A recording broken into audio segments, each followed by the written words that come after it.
Jésus-Christ. Marc Wegner. 4e conférence. La souffrance rédemptrice. Nous voici donc, messieurs, devant la croix du calvaire. Une fois de plus, nous allons y voir souffrir et mourir le juif obscur dont parle Voltaire, le petit émeutier qu'un auteur contemporain entend bannir de l'histoire. Que Jésus ait été crucifié par sentence de Ponce Pilate pour cause d'agitation messianique. C'est là, vous vous en souvenez, le seul fait de l'histoire évangélique auquel des historiens et des critiques veulent bien accorder quelque consistance. Pour nous qui avons reconnu, dans la tradition apostolique, l'authentique enseignement d'une loi nouvelle proposée par Jésus et se résumant dans l'amour de Dieu et des hommes, pour nous qui avons vu en Jésus de Nazareth la vivante incarnation de cette loi, une question se pose tout d'abord.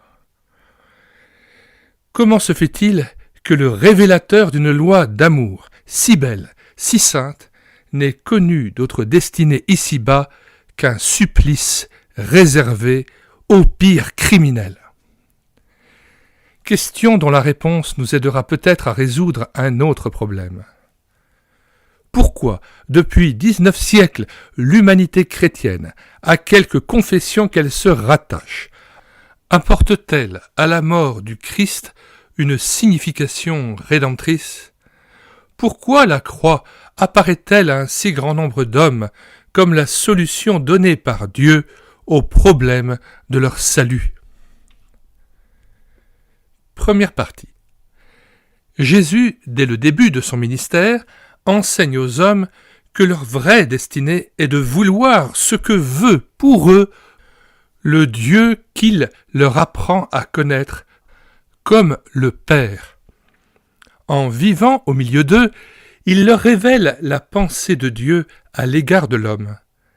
Et par sa vie, plus encore que par son enseignement, il les appelle à le suivre sur la voie royale où, dans l'obéissance librement consentie, l'homme, parce qu'il est désormais le Fils aimant du Père, invisible mais tout proche, deviendra à son tour, au milieu des hommes, un bon ouvrier des miséricordes éternelles.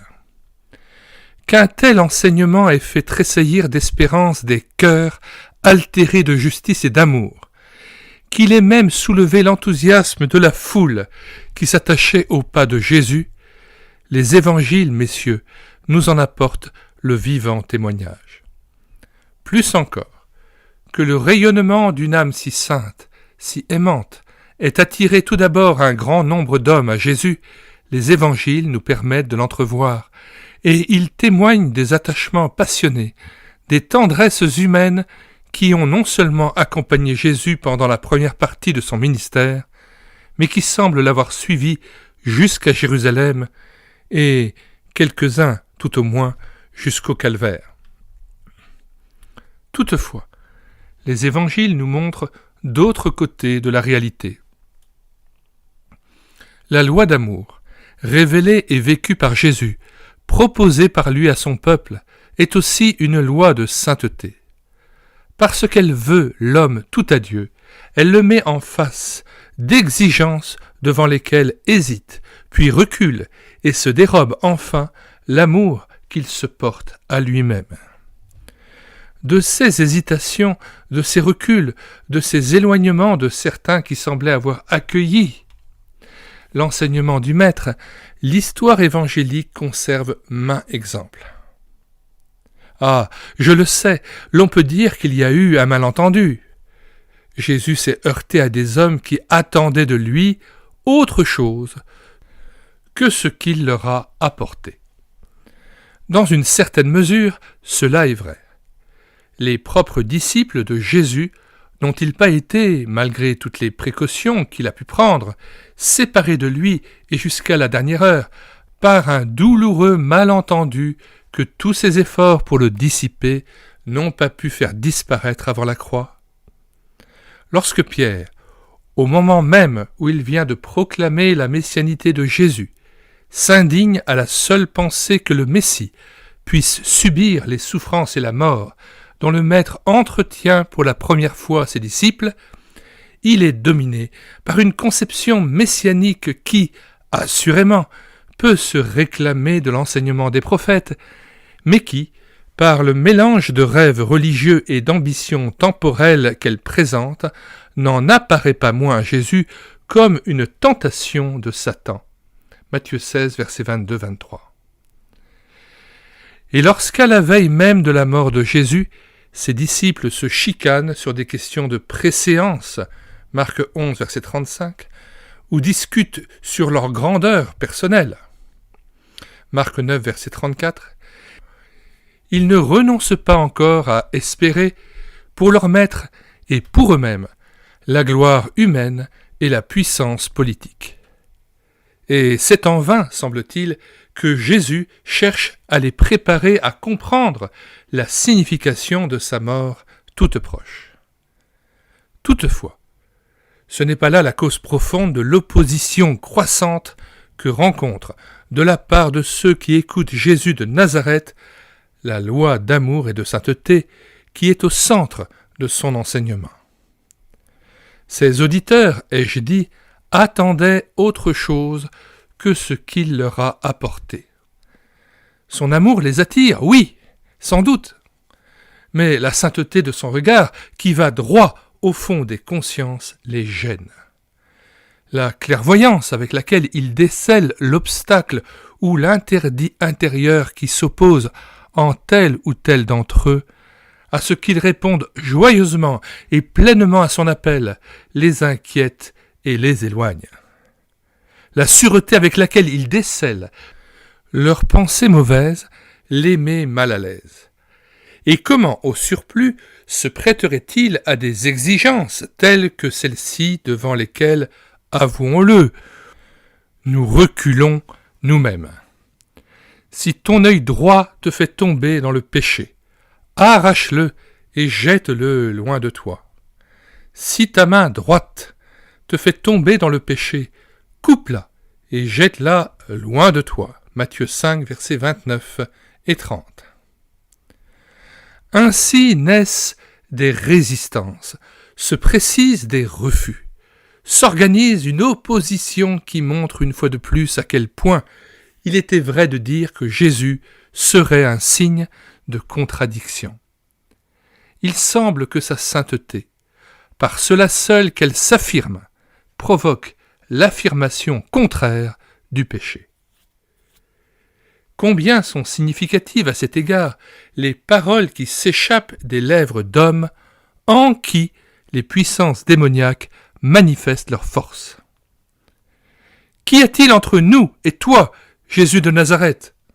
Tu es le Saint de Dieu. Es-tu venu pour nous perdre?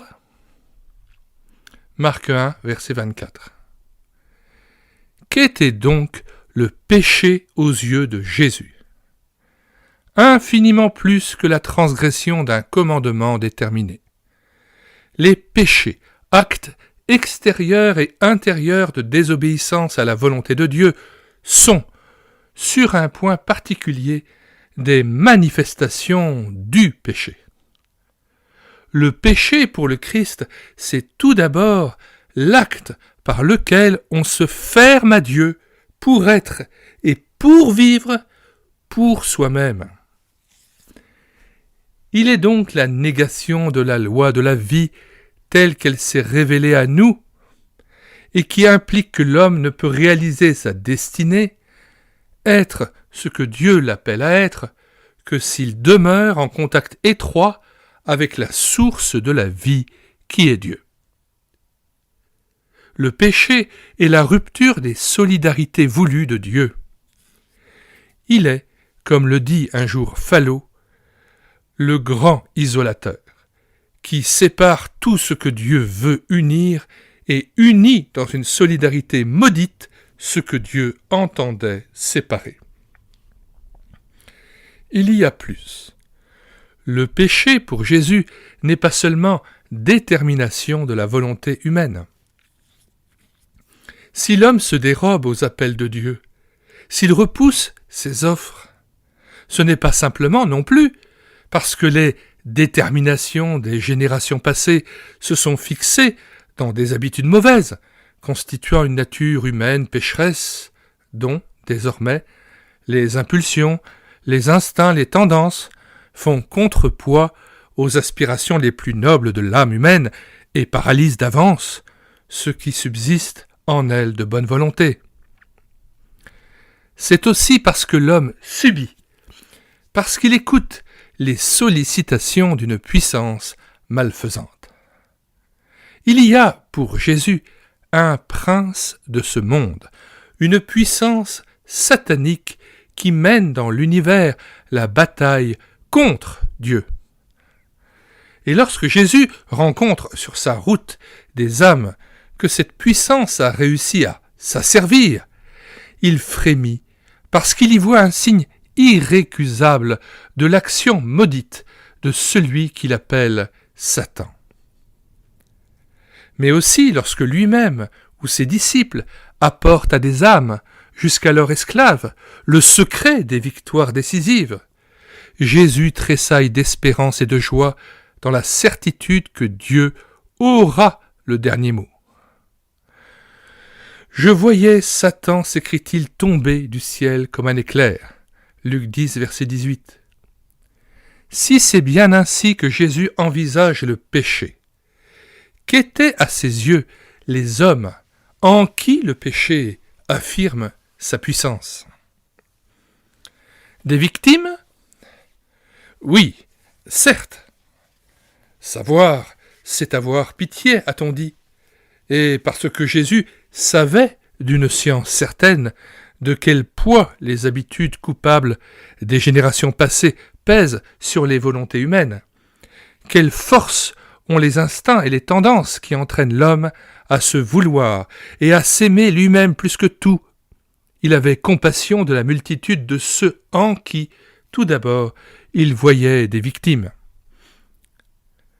Mais ce sont aussi des esclaves asservis à un maître dont la tyrannie se dissimule souvent sous l'apparence d'une affirmation du droit de l'homme à diriger sa vie selon sa volonté propre.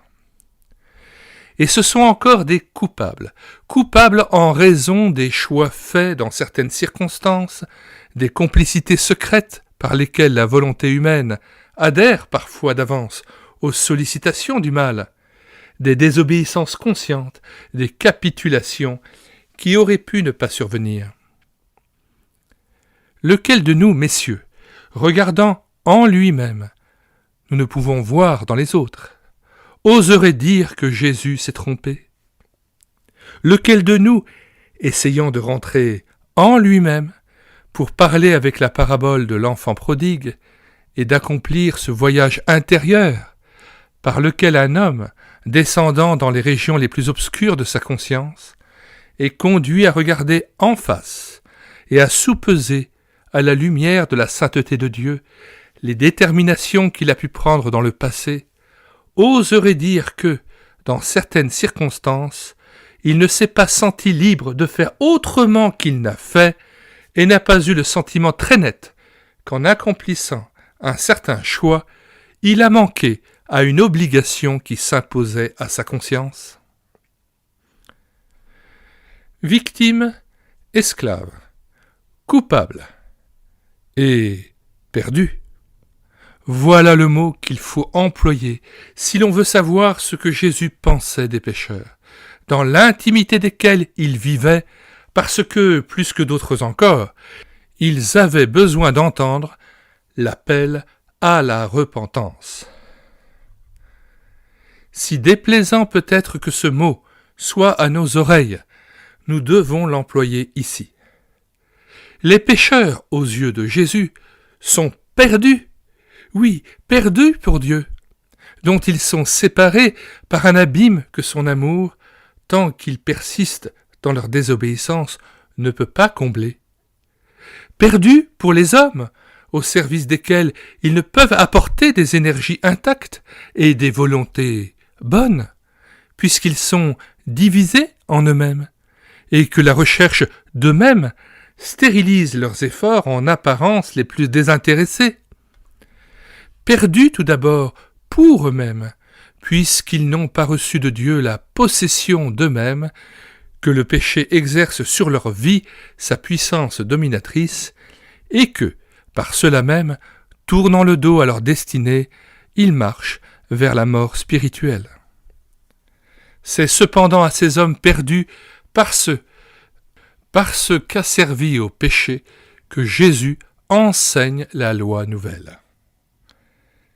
S'imagine-t-il qu'il suffise de proclamer devant des esclaves la charte des hommes libres pour les rendre capables de lui obéir?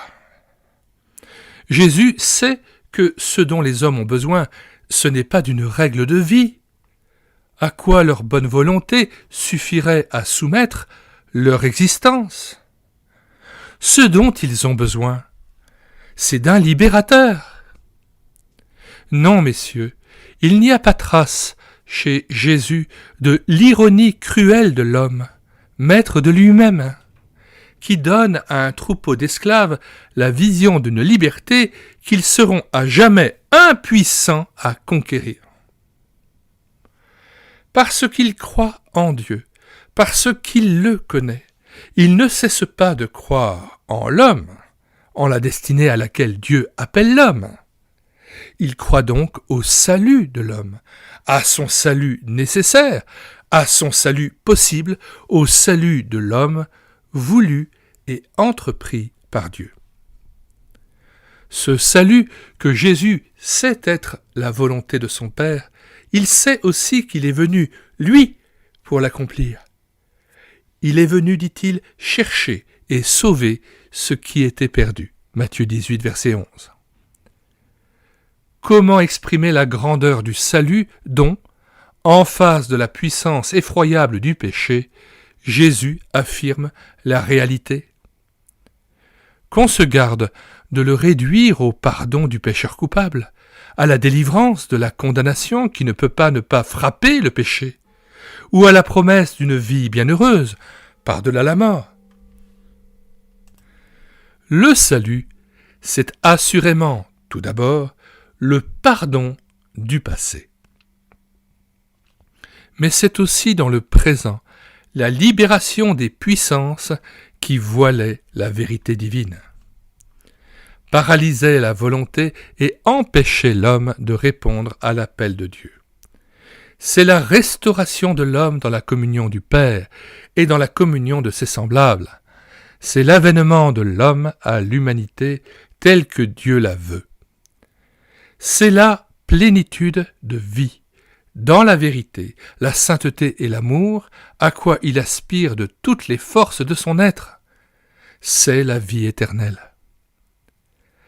Tel est le salut que Dieu veut pour l'homme. Comment l'homme sera-t-il conduit à le croire possible, à le vouloir, à l'accepter? C'est là, je vous l'ai dit déjà, le problème le plus tragique qui se soit posé pour Dieu. Précisons-en les données. Dieu veut sauver l'homme pécheur que vous êtes et que je suis.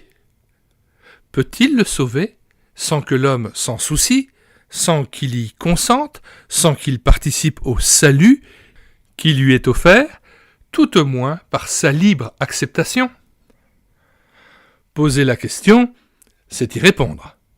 Le Dieu qui appelle l'homme à la liberté par le salut qu'il lui offre, pour le rendre tout d'abord lui-même à lui-même, ne peut songer à imposer à l'homme un salut dont celui-ci ne voudrait pas. Le salut que Dieu veut pour l'homme doit donc être tel que l'homme soit mis en mesure de le vouloir et de l'accepter. Et d'autre part, parce que Dieu est le Dieu saint, il ne peut vouloir un salut qui laisse planer un doute sur sa pensée à l'égard du péché. La sainteté de Dieu exige que le salut de l'homme dissipe toutes les équivoques, mette en pleine lumière la gravité du péché et ses conséquences maudites, et proclame que, si Dieu veut sauver le pécheur, il condamne le péché de toute la puissance de sa sainteté. sauver l'homme, pardonner à l'homme. Oui, Dieu le veut, mais en délivrant réellement l'homme du péché et par conséquent en lui en révélant la puissance, en le lui faisant voir tel que Dieu le voit, en lui en inspirant l'horreur, en amenant l'homme à condamner le péché comme Dieu le condamne, et à reconnaître légitime le châtiment qui frappe le pécheur. Tout autre salut démoraliserait l'homme au lieu de le sauver, porterait atteinte à la sainteté de Dieu et, sous prétexte d'exalter l'amour divin, détruirait l'ordre moral dont Dieu lui-même est le créateur et le garant. Telles sont les données du problème que pose, devant la sagesse de Dieu, sa volonté de sauver les hommes. Qu'on ne croit pas qu'un pareil problème comporte je ne sais quelle solution de droit qui soumettrait le salut de l'humanité à l'exécution de contrats juridiques. Je reconnais que les évangiles et l'enseignement apostolique renferment des expressions dont certaines ne sont que des images qui peuvent prêter à confusion sur ce point. Toutefois, laissez-moi l'affirmer dès à présent, c'est dans la lumière de l'amour éternel que se pose le problème du salut et l'amour seul peut lui donner la solution voulue par la volonté rédemptrice de Dieu. Deuxième partie.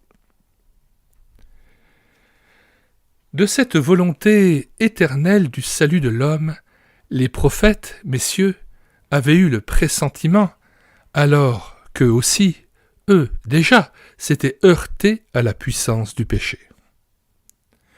Ce n'est cependant qu'en Jésus-Christ que cette volonté s'affirme avec une netteté qui ne laisse place à aucune obscurité. Il en est le témoin, il en est l'interprète. En lui elle prend corps, en lui et par lui elle se réalise. Efforçons-nous de voir comment. Jésus a-t-il attaché lui-même à sa mort une signification particulière ? Et tout d'abord, quelle place lui a-t-il faite dans son enseignement ? Il est certain que, pour autant qu'on puisse marquer des étapes dans l'enseignement de Jésus, la préoccupation de sa mort n'apparaît que tardivement dans ses entretiens avec ses disciples. Devons-nous en conclure qu'elle n'avait jamais été jusqu'alors présente à sa pensée ? Je suis pour ma part convaincu du contraire. Que signifie la victoire remportée par Jésus sur la tentation, sinon le refus d'accéder aux conceptions courantes de la messianité, le choc inévitable, par conséquent, entre lui et les préjugés populaires et les aspirations, très légitimes par bien des côtés, de réformes politiques et de réformes sociales entretenues dans le cœur et dans la pensée d'Israël. Dès ce moment, sans doute, l'image du serviteur de l'Éternel, décrit par un grand prophète quelques siècles avant le Christ, Ésaïe 53, passait et repassait devant son esprit, lui faisant entrevoir que, sur le chemin qu'il s'était librement engagé à suivre, l'attendaient des oppositions qui signifieraient de grandes souffrances. Et lorsque, dans ses premiers conflits avec les pharisiens et les scribes venus de Jérusalem, Jésus parle du jour où l'époux sera ôté à ses amis. Marc 2, verset 20. N'a-t-il pas le pressentiment d'une fin qui pourrait être violente ? Certains croyants, je le sais, estiment que Jésus a eu toujours la connaissance exacte du sort qui l'attendait, et qu'il s'est borné, par souci pédagogique, à ne le révéler que tardivement à ceux dont il avait fait ses disciples les plus intimes et ses amis. Que ces chrétiens ne m'en veuillent pas de prendre très au sérieux l'humanité de Jésus. La pensée de Jésus, a écrit Fallot, aussi bien que son enseignement, a été soumise à la loi du développement qui régit tout ce qui est humain. Note 1, leçon inédite sur le credo. Retour au texte. Il nous est donc permis de croire que le plan conçu par le Père pour assurer le salut de l'homme ne s'est révélé que peu à peu au Fils afin de solliciter son adhésion sans la contraindre. La lutte tragique de Gethsémanée nous révèle ce que cette adhésion a coûté à Jésus. Quoi qu'il en soit, c'est à partir de l'entretien de Césarée de Philippe que Jésus annonce ouvertement à ses disciples sa mort prochaine et qu'il fait désormais de celle-ci le sujet de son enseignement. Pourquoi se décide-t-il à faire part à ses amis, à ce moment-là, des pensées qui remplissent son cœur ? Précisément parce que ceux-ci viennent de proclamer leur foi en sa messianité. Lentement, au contact de leur maître, à l'entendre et surtout à le voir vivre, aimer, se donner, la conviction qu'il est le Messie s'est emparée d'eux. Cette conviction éclate sur le chemin de Césarée et ils saluent en Jésus le Messie attendu par Israël. Mais aussitôt, pour prévenir le malentendu que je vous ai déjà signalé, Jésus leur révèle qu'il sera, lui, le Fils de l'homme, mis à mort par les chefs religieux de ce même Israël. Sa mort aura donc un caractère messianique. Mais qu'est-ce que le messianisme de Jésus, sinon un service d'amour, dont le seul but est de sauver le peuple de sa misère morale et de son péché, et par conséquent un service rédempteur, c'est-à-dire un service qui nous rachète. La mort de Jésus ne peut donc avoir qu'une signification rédemptrice, qui rachète l'humanité. Dès lors, sans se laisser arrêter par l'incompréhension de ses disciples, Jésus continue à leur enseigner la nécessité de sa mort. Il faut que le Fils de l'homme soit livré, leur dit-il tout d'abord dans les premières occasions où il leur parle de sa mort prochaine. Marc 9, verset 31, Marc 10, verset 33. Peu à peu, son enseignement se modifie sur ce point. Le Fils de l'homme est venu non pour être servi, mais pour servir et pour donner sa vie en rançon pour plusieurs. Marc 10, verset 45. Ainsi, sa mort ne sera pas un martyre, mais un sacrifice librement consenti. C'est volontairement que le Christ a servi l'humanité, c'est volontairement qu'il mourra pour l'humanité. Il ne subira pas une destinée, il parfait une œuvre, il la rend parfaite. Sa mort lui apparaît à lui-même comme un achèvement. Vous vous rappelez ses propres paroles ? Il est un baptême dont je dois être baptisé, et combien je suis dans l'angoisse jusqu'à ce qu'il soit accompli. Luc 12, verset 50. Dire que sa mort est une rançon, c'est affirmer encore, et cette fois par une image, qu'elle sera un service rédempteur. Cette conviction à laquelle nous conduisent de multiples paroles de Jésus est encore renforcée par une parole que nous a conservé le 4e évangile. Si le grain de blé tombé en terre ne meurt, il reste seul. Mais s'il meurt, il porte beaucoup de fruits. Jean 12, verset 24. Jésus est l'homme nouveau, l'homme à l'image du Père.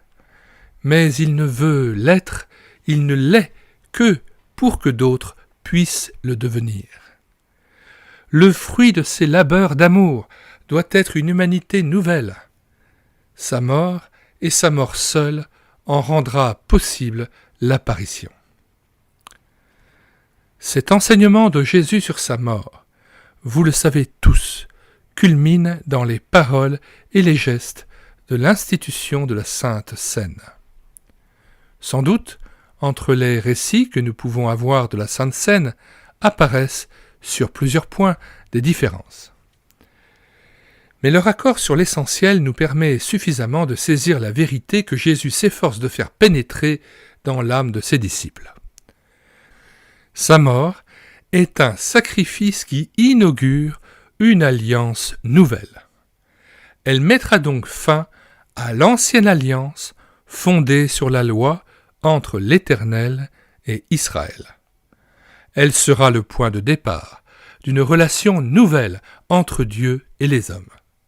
Et cette alliance se scelle dans le don sanglant que Jésus fait de lui-même. Prenez, mangez, ceci est mon corps. Qu'est-ce à dire sinon que Jésus a la certitude que Dieu l'appelle à devenir la nourriture de l'âme de ses disciples. De même que le pain devient chair de leur chair et sang de leur sang. De même, Jésus se donne et meurt pour revivre en donnant la vie. Telle est la dernière et suprême révélation de Jésus sur sa mort. Troisième partie. Et maintenant, messieurs, transportons-nous par la pensée aux abords du calvaire et à la clarté de ce que nous venons de voir, essayons de comprendre la signification que peut avoir pour les hommes la mort de Jésus sur la croix. Un homme souffre sur cette croix. Qui est-il? Et quelle est sa souffrance? C'est l'homme, vous le savez, qui plus que tout autre dont l'histoire conserve le souvenir, a eu pour ambition de servir les hommes par amour. C'est l'homme qui, par l'exemple de sa vie, leur a révélé une humanité sainte, généreuse, héroïque.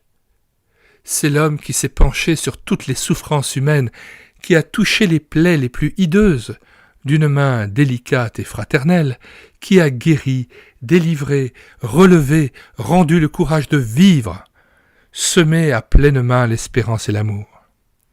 C'est l'homme aussi qui a cru en son peuple, qui a déployé toutes les énergies de son cœur et de sa pensée pour lui donner conscience de sa mission divine, pour le persuader de vouloir rester l'instrument prédestiné de Dieu pour le salut de l'humanité. Mais c'est aussi l'homme dont la sainteté, nous l'avons vu, a soulevé et ligué contre lui toutes les forces d'égoïsme, d'orgueil, de mensonge qui asservissent le cœur de l'homme. C'est le prophète dont il est temps de se débarrasser. C'est l'envoyé de Dieu auquel il importe d'imposer silence. Voilà l'homme qui va mourir sur la croix. Sa souffrance, à cette heure de ténèbres, donne à ses souffrances des dernières années leur achèvement et leur vrai sens. Il souffre de ce contact horrible avec le péché hideux. Mais, plus encore que pour lui, il souffre pour ceux qui le rejettent et le crucifient. Ils n'ont donc pas compris, ils s'obstinent dans leur perdition. Ah, ils ne savent pas ce qu'ils font, car, en le rejetant, ils rejettent Dieu lui-même. Et pourtant Jésus, rejeté des hommes, continue de croire en eux. Pour eux, il accepte que le péché déploie et use sur sa personne sa puissance malfaisante. La nuit se fait peu à peu dans son âme. C'est l'heure de boire la coupe dont la pensée l'a fait reculer à Gethsémane. C'est parce qu'à force d'amour, pour répondre aux intentions divines, il s'est identifié à l'humanité coupable qu'il faut qu'il accepte de connaître, et par là même de faire éclater à tous les yeux les dernières conséquences du péché. La claire conscience de sa parfaite union avec le Père se voile dans son cœur. Rejeté des hommes, il se sent abandonné de celui dont il a voulu faire, si sanglante soit-elle la volonté. Toute la haine de Dieu que le péché peut souffler au cœur de l'homme déferle contre la croix. Et la sainteté divine, qui ne peut admettre que la conscience humaine, se moque de l'ordre éternel, selon lequel le péché doit être châtié, s'affirme dans l'isolement implacable du crucifié qui jette vers un ciel qui lui semble vide son cri de détresse. « mon Dieu, pourquoi m'as-tu abandonné » Matthieu 27, verset 46. Mais si Jésus meurt, ce n'est pas seulement parce que le péché, révélant enfin sa signification essentielle, a persuadé à ceux qui sont ses instruments de crucifier la sainteté et l'amour. C'est aussi parce que, solidaire du Père dont il se sait le Fils, il a voulu révéler aux hommes l'amour dont Dieu les aime, sans se laisser arrêter par aucun obstacle. Bien souvent déjà, au cours de son ministère, il a vu bafouer, repousser, calomnier l'amour dont il est le révélateur et le héros. Héros, H-E, accent aigu, R-A-U-T, c'est-à-dire le porte-parole, le porte-voix. Mais parce qu'il aime le Père d'un amour dont aucune préoccupation de soi-même n'a jamais terni l'inexprimable pureté, il a accepté, jour après jour, la souffrance inséparable de l'amour qui veut persuader ceux qu'il aime de se laisser éclairer et guider par lui. Où donc, messieurs, l'amour a-t-elle jamais resplendi au milieu des obscurités de la terre avec une splendeur comparable à celle qui rayonne de la croix? Sur cette croix qui révèle et condamne le péché, éclate aussi la révélation suprême de l'amour qui accepte, qui veut le don total et qui s'incarne dans le sacrifice. Et le Fils dont l'amour s'affirme dans une dernière prière. « Père, pardonne-leur, ils ne savent pas ce qu'ils font. » Luc 23, verset 34. Souffre pour Dieu. Je répète la phrase. Et le Fils dont l'amour s'affirme dans une dernière prière. « Père, pardonne-leur, ils ne savent ce qu'ils font. » Souffre pour Dieu. Il sait que Dieu l'a donné. Il sait que la volonté divine est à l'origine de la mission qu'il est venu accomplir sur la terre. Il n'a fait qu'essayer d'obéir à la volonté de Dieu telle que celui-ci la lui a révélée. Il sait aussi que le cœur paternel de Dieu déborde d'un amour capable de sauver le monde. Aurait-il pu, lui, Jésus, être un interprète plus fidèle de l'amour du Père ? Aurait-il pu, pour prouver cet amour, accepter de plus grands outrages, de plus cruelles souffrances ? Dans l'ordre de l'amour, que pourrait-il y avoir au-delà de la croix ? Mais la croix n'est-elle pas, à cette dernière heure, aux yeux de Jésus, l'irréparable défaite que subit l'amour de Dieu qu'il a voulu incarner dans le don qu'il a fait de lui-même ?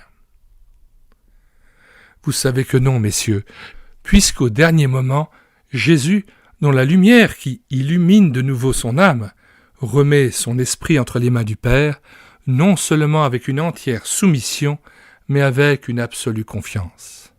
Et, à l'heure de mourir, prononçant ces mots qui signifient que le grand œuvre est achevé, tout est accompli. Jean 19, verset 30. Il franchit le voile de l'invisible avec la certitude que, par son obéissance à la volonté de Dieu, il a accompli le salut de ses frères. Et pourtant, messieurs, ce n'est pas tout encore. À travers la souffrance du Christ, nous entrevoyons une autre souffrance. Et c'est la souffrance de Dieu. Si le Fils est solidaire du Père, le Père est solidaire du Fils. N'est-ce pas lui d'ailleurs qui, voulant le salut de l'homme, a, dans sa sagesse souveraine, déterminé les moyens les plus propres à l'opérer ? N'est-ce pas lui qui a révélé à Jésus sa volonté rédemptrice ? N'est-ce pas son œuvre à lui que Jésus accomplit en se donnant jusque dans la mort ?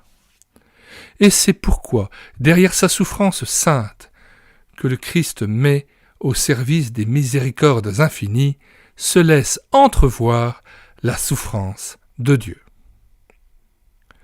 Souffrance du Père qui accepte, qui veut la souffrance du Fils, non pas parce qu'elle lui paraît équivalente à l'offense que constitue le péché, mais parce qu'elle lui permet de proclamer sa pensée à l'égard du péché, de montrer le châtiment dont la sainteté divine exige que soit frappé le pécheur, d'arracher la conscience humaine à sa léthargie mortelle. Alors prenons le temps de comprendre le mot léthargie. Dans le dictionnaire, il est dit que c'est un sommeil profond et prolongé dans lequel les fonctions de la vie semblent suspendues, tombées en léthargie. Et le dictionnaire donne comme synonyme catalepsie, même le mot torpeur. En deuxième sens, il s'agit d'un engourdissement complet. Et là, on aurait comme synonyme l'apathie, la torpeur. Retour au texte. Mais souffrance du Père qui accepte, qui veut la souffrance du Fils aussi, parce qu'en révélant son amour infini, elle lui permet de faire de la condamnation du péché l'instrument du salut du pécheur et de communiquer à l'homme que désespérerait la révélation de son péché, la certitude et de son pardon et de sa délivrance. Souffrance du Père qui, solidaire du Fils, est par cela même solidaire de l'humanité qu'il ne peut voir désormais séparée du Christ, qui s'est uni à elle par les liens d'un amour plus fort que le péché et que la mort.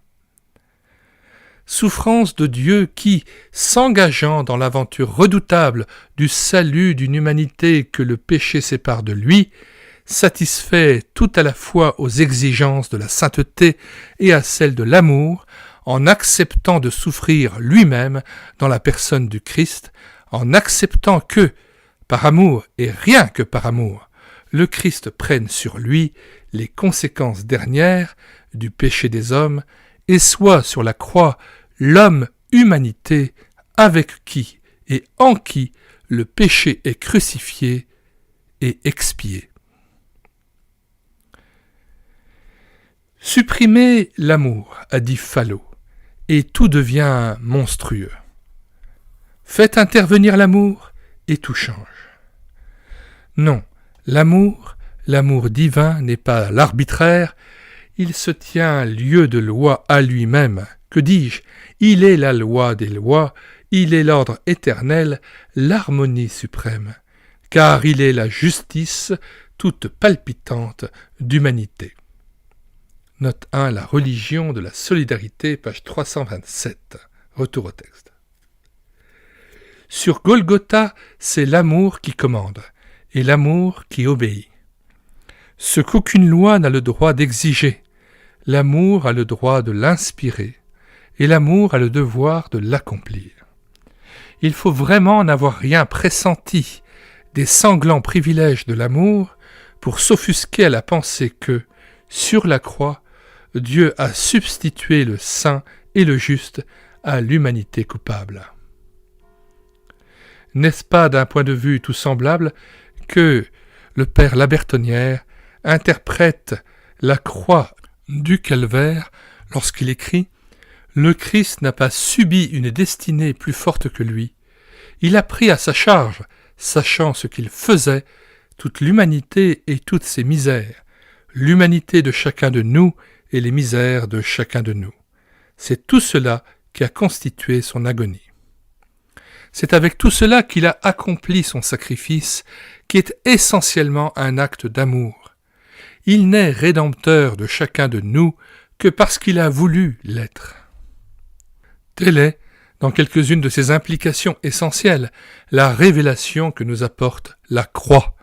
Et cette révélation, quelle que soit la diversité des doctrines à travers lesquelles elle se réfracte, constitue ce que l'Église chrétienne appelle le dogme de la rédemption, ou le dogme du rachat de nos fautes. Quatrième partie. L'expérience chrétienne, messieurs, affirme elle aussi de siècle en siècle la valeur rédemptrice de la mort de Jésus-Christ. Remarquez tout d'abord que la croix a mis fin, partout où l'Évangile a été prêché, aux sacrifices par lesquels les hommes croyaient s'assurer le pardon de Dieu et la délivrance du péché. Loin de moi la pensée de méconnaître l'aspiration religieuse qu'on retrouve à l'origine de l'universelle coutume d'offrir des sacrifices pour s'assurer la faveur de la divinité, pour essayer d'obtenir son pardon et tout d'abord pour apaiser son ressentiment contre le pécheur. Derrière tous les sacrifices dont l'histoire des religions nous donne le détail, en particulier derrière les sacrifices du culte mosaïque, l'ère de Moïse, nous saisissons l'intuition profonde de la conscience humaine que quelque chose doit intervenir, par quoi l'homme, affirmant un changement dans son attitude à l'égard de Dieu, verra se modifier l'attitude de Dieu à l'égard de l'homme. Devant la croix, la conscience humaine a éprouvé la certitude qu'en face du sacrifice du saint et du juste, tout autre sacrifice, destiné à rétablir la communion de l'homme avec Dieu, était inefficace et vain. Et d'autre part, comment méconnaître que tous ceux qui, au pied de la croix, ont eu la révélation de leurs péchés et de l'amour de Dieu, ont senti pénétrer jusqu'au fond d'eux-mêmes la conviction que sur le calvaire, Jésus-Christ s'était donné pour eux. J'ai versé telle goutte de sang pour toi dans mon agonie, murmura le Christ à l'âme de Pascal. Voilà ce que j'ai fait pour toi, lut un jour Zinzendorf, le réformateur de l'église des frères moraves, sous un tableau représentant le crucifié de Golgotha, et le saisissement qu'il en éprouva bouleversa sa vie. Ainsi, la conscience et l'âme chrétienne font écho, à travers les siècles, à l'enseignement apostolique. Il a été livré pour nous, Romains 4, verset 25, Romains 8, verset 23. Et voici la double révélation qui a déterminé et qui détermine encore la transformation décisive des existences humaines qui se laissent enseigner par le message de la croix. Le péché devient une réalité tragique. Le péché des autres? Non. Le mien. Le mot péché n'a réellement de sens sérieux pour un homme qu'autant qu'il signifie que lui-même est un pécheur. Carnegie Simpson, Le fait du Christ, page 176. Retour au texte. Ce péché que peut-être jusqu'alors j'avais pris à la légère, auquel je n'attachais pas d'importance, que je me refusais à nommer de son nom, ce péché qui me faisait sourire. Je le vois tel que Dieu le voit. Je le hais, j'en mesure les conséquences, j'en discerne l'action maudite. J'accepte, je ratifie la condamnation que porte contre lui le Dieu saint. Mais serais-je réduit au désespoir dans la connaissance d'un péché qui me lie, qui non seulement se manifeste dans ma vie, jour après jour, par des actes qui sont des violations de la loi morale et des commandements divins, d'un péché qui agit jusque dans les racines de ma sensibilité, de ma volonté, de ma pensée, qui me tente sans cesse par des tendances mauvaises, par toutes les impulsions de ma nature pécheresse, à travers lesquelles il me semble parfois discerner l'approche de cette puissance malfaisante que tout à l'heure, vous vous en souvenez, nous avons entendu Jésus nommer le prince de ce monde, Satan. Messieurs, grâce à la croix, Dieu et son amour et son pardon me deviennent réels, et j'apprends à discerner dans toute sa profondeur la signification de la parole de l'Évangile selon saint Jean. Dieu a tellement aimé le monde qu'il a donné son Fils unique afin que quiconque croit en lui ne périsse pas, mais qu'il ait la vie éternelle. Évangile de Jean, chapitre 3, verset 16. Et, du même coup, alors qu'au pied de la croix se révèle à moi l'amour rédempteur de mon Dieu, cet amour m'apparaît comme tout-puissant, et j'entrevois que, dans un univers où Dieu a suscité à l'être des créatures libres, de la liberté seule desquelles il entend recevoir le don qu'il les appelle à lui faire d'elle-même, la toute-puissance de Dieu n'a d'autre voie, d'autre mode pour se manifester à l'homme que la révélation d'un amour assez désintéressé assez saint, assez généreux pour persuader le cœur humain et pour gagner l'amour en réponse. Mais l'homme à qui la croix révèle ainsi son péché et l'amour rédempteur de Dieu connaît à son tour la souffrance. Souffrance de l'humiliation tout d'abord, souffrance du repentir ensuite, souffrance inséparable des luttes dans lesquelles celui qui a pris conscience de son péché et qui le condamne jusqu'au fond de son être se sont obligés d'entrer pour saisir, dans une plénitude croissante, la délivrance que Dieu lui accorde, souffrance qui retentit dans toute sa vie, mais souffrance bénie, celle-là, car Dieu en a fait la condition des purifications nécessaires. Souffrance qui grandit à mesure que l'amour et la gratitude s'éveillent dans le cœur de l'homme pardonné. Souffrance libératrice, parce qu'elle communique l'intelligence du miracle d'amour que constitue la croix du calvaire, et parce qu'elle prépare l'homme à l'initiation décisive à la vie qui triomphe de la mort. Souffrance bénie parce qu'elle révèle le sens et la valeur éternelle que communique à toutes les douleurs humaines la communion du Christ crucifié. Arrêtons-nous ici, messieurs, mais non pas sans reconnaître que nous sommes de nouveau, que nous sommes encore devant un mystère. Sans doute, de cet aveu renouvelé, les incroyants tireront-ils argument contre moi ? Je n'aurai garde de leur en tenir rigueur. Combien d'hommes, à commencer par l'apôtre saint Paul, venus à la foi chrétienne, ont commencé par repousser, comme un scandale ou une folie, l'évangile de la croix ? Bien plutôt demanderai-je à ceux qui ne peuvent encore adhérer à ma foi de reprendre par eux-mêmes les méditations de l'enseignement de la passion, de la mort de Jésus-Christ. Qui est-il ? C'est toujours la question qui se pose à notre pensée et à notre conscience. Pour nous, chrétiens devant la croix, la sainteté du Christ s'atteste avec plus de force que jamais à nos consciences. Plus que jamais, il nous apparaît comme l'incarnation de la pensée de Dieu à l'égard de l'homme, comme le révélateur suprême de son amour. En resterons-nous là, devant ce mystère d'une souffrance rédemptrice qui ouvre aux hommes la voie de la vie véritable ? Ou devons-nous mieux apprendre encore quel il est ?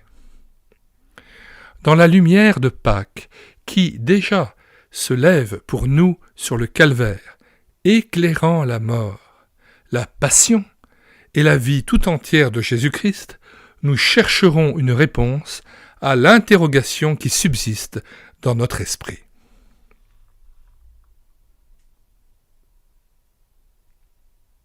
Nous mettons dans les commentaires de cette vidéo le lien de téléchargement gratuit de cet ouvrage. Le téléchargement se fera à partir du site internet médiathèquechrétienne.fr, site que j'ai bâti en synergie avec cette chaîne YouTube Elle écoutait sa parole, afin d'assurer la réédition numérique des ouvrages chrétiens épuisés et non réédités. Comme l'était cet ouvrage, nous vous invitons donc à vous rendre sur le site internet médiathèquechrétienne.fr afin de pouvoir profiter et de pouvoir télécharger gratuitement les 1000 ouvrages que nous avons déjà numérisés et mis à votre disposition. Il n'est nul besoin de s'inscrire, vous pouvez directement accéder à partir de la page d'accueil à l'onglet Livres et là regarder les dizaines d'auteurs et les centaines d'ouvrages qui sont déjà disponibles en téléchargement gratuit. Si vous voulez connaître les différents ouvrages que nous numérisons tous les jours et présentons sur cette chaîne YouTube Elle écoutait sa parole, les audiobooks que nous prenons en charge, les albums ou BD que nous lisons avec caméra de document, mais aussi les cantiques que nous mettons en parole, afin de nourrir votre louange individuelle ou en assemblée, abonnez-vous à cette chaîne YouTube Elle écoutait sa parole. Nous vous disons au revoir et à bientôt.